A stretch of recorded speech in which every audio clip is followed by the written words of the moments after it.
Hello, everybody, and welcome to today's lecture on the characteristics of living things. So, your daily objectives for the next two class periods. After the next two class periods, you should be able to identify and describe the 10 things that all living organisms on Earth have in common. So, for example, the fish up here, the cactus, ow, that's sharp. The paramecium over here above me, the human down there, the algae just below me, or that's actually bacteria, and the algae down there. What do all those six things have in common? So we should be able to describe that at the end of the next two class periods. Thank you, and I hope you enjoy. Hello, everybody, and welcome to the very first edition of Ed Puzzle Notes of this school year. Today we're going to go over characteristics of living things. So it's basically what characteristics or features do all living things have in common, no matter what they are, no matter if it's a snail, a bug, a whale, a tree, monkey.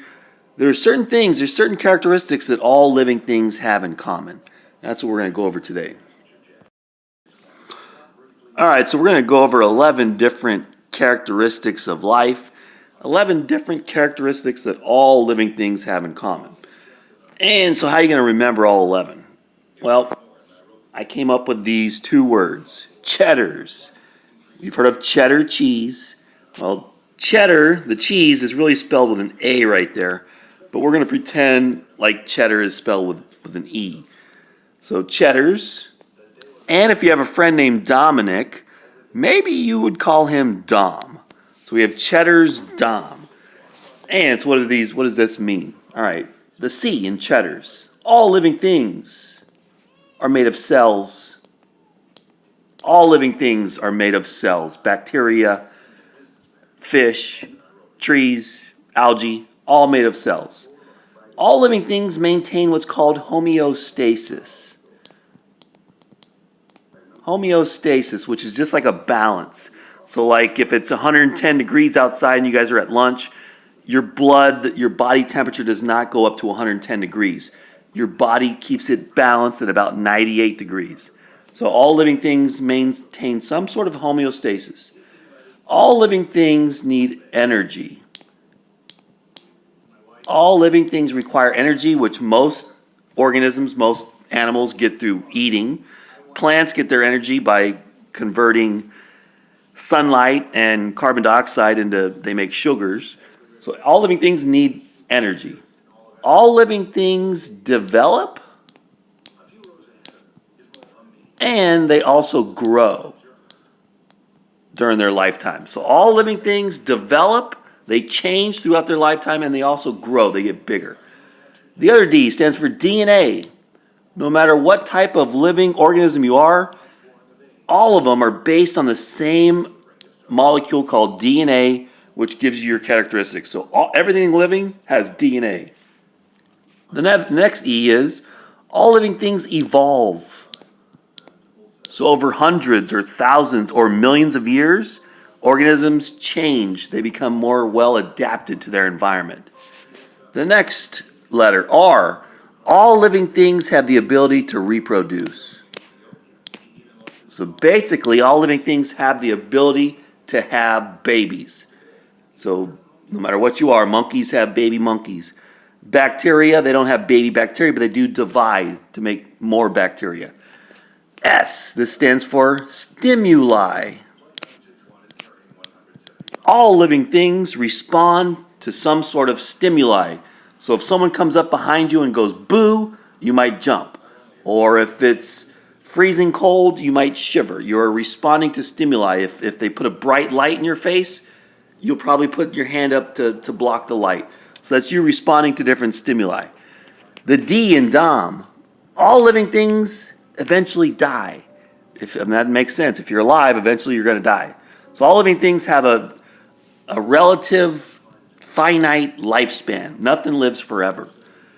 O and Dom, they're made from organic molecules.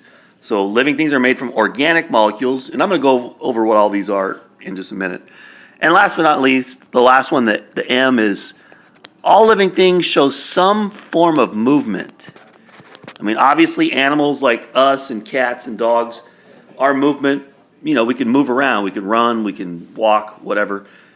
Now, you would say trees. Trees don't move. Trees are stuck in the ground by their roots, but they do move water and sugars up through their branches and through their trunks. So they do move things inside of them. Even though they can't move themselves, they do have the ability to move substances inside the tree. Okay, now we're going to go through these fairly quickly. So this is the C in Cheddar's. All living things are made of cells. Cells are the smallest thing which is still considered alive. So each individual cell, that's considered alive. Now, once you get smaller than the cell, then it's no longer considered alive. So some organisms are unicellular. Uni means one. If you have a unicycle, that means it's got one wheel. Well, some things only are made of one cell. Things like bacteria and algae. A lot of other things, like us, all the animals, well, most animals, trees, we're multicellular. We're made of many, many cells that are stuck together. That's multicellular. And this one's specialized. All of our cells are specialized, so our muscle cells have a certain job. Neurons, they have a certain job. The cells that make up your skin. So all these cells, they're not exactly the same. They're specialized. They have their own specific job that they do. 2, grow and develop. So I think you guys know what that is. Grow is just to get bigger. So you can see this baby right here is a lot smaller than this man. But develop means as you mature, you tend to look different. So this baby, this man right here does not look like a giant baby. So they look different. So that's what developing is. It's changes you go through as you mature. Number 3, nucleic acids. That's the D, for DNA. Everything alive is based on the molecule called DNA. So no matter what you are, if you are alive, you have the molecule DNA, and that's what gives you all of your characteristics. All right, number 4. All living things make use of energy. So here is Mr. Chipmunk. He's getting his energy from the corn. This is the plant right here. It gets its energy by combining the sunlight and CO2 and water. And then they release oxygen, but that's how plants get their energy. They make it using sunlight. That's called photosynthesis. So all living things need energy. They require energy. Metabolism. Metabolism is just a word that means the total result of all chemical reactions within an organism. So that's what life is. It's basically chemical reactions that are going on.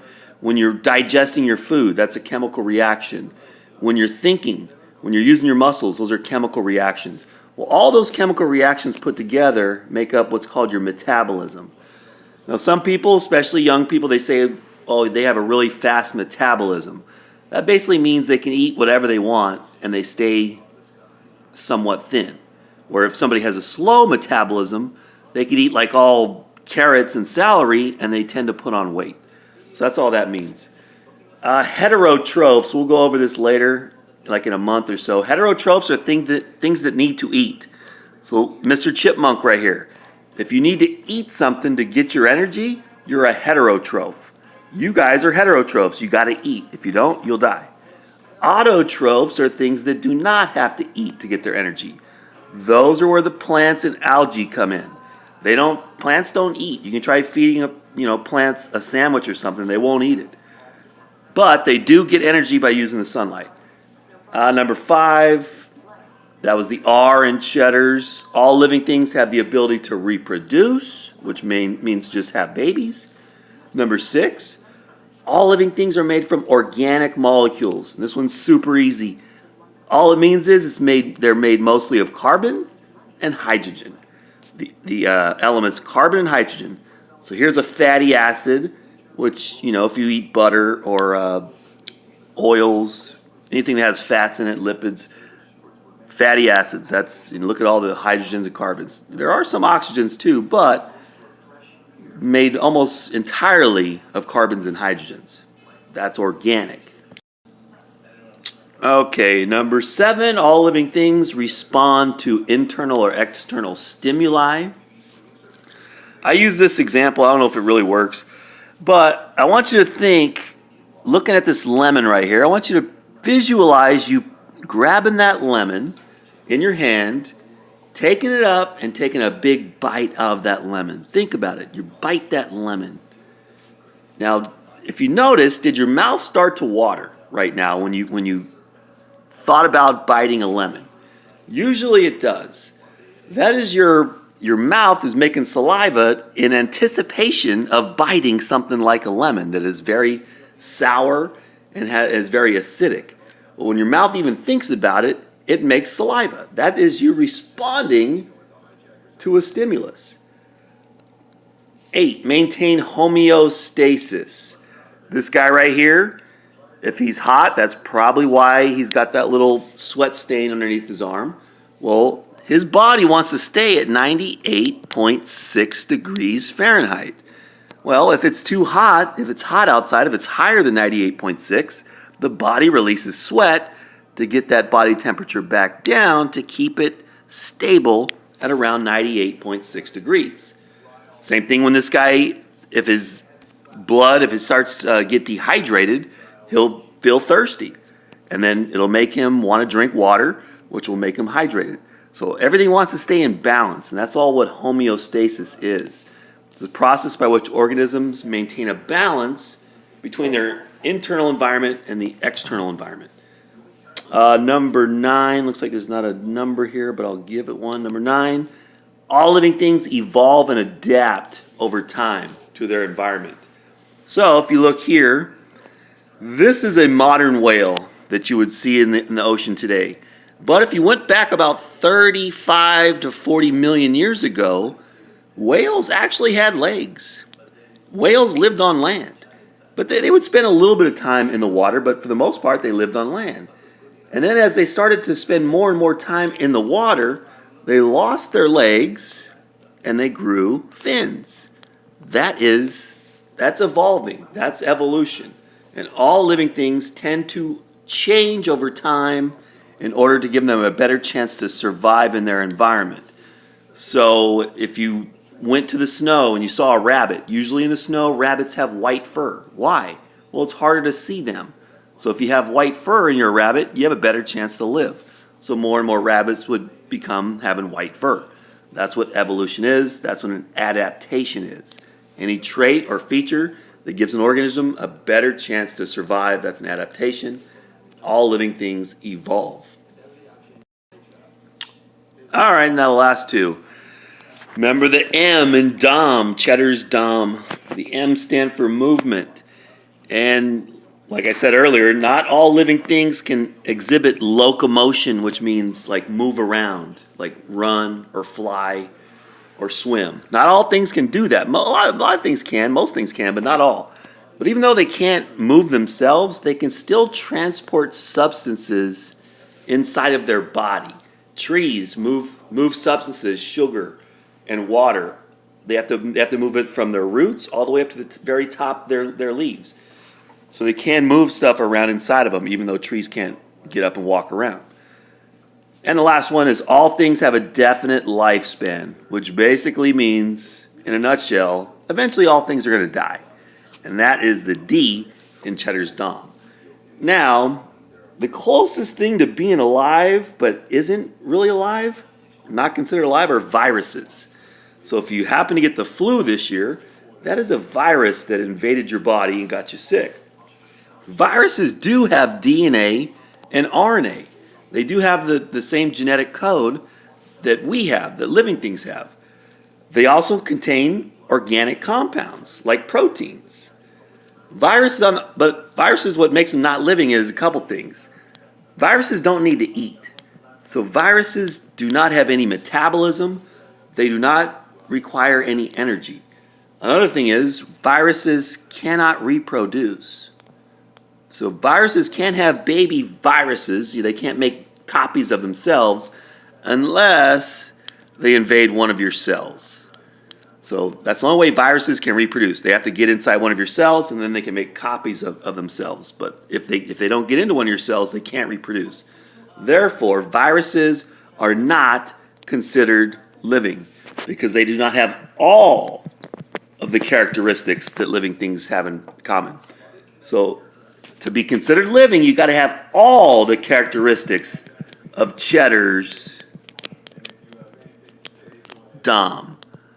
If you're missing 1, 2, 5, you're not considered living. You got to have all 11 in order to be considered a living organism. All right. Thank you very much for listening. I will talk to you next time.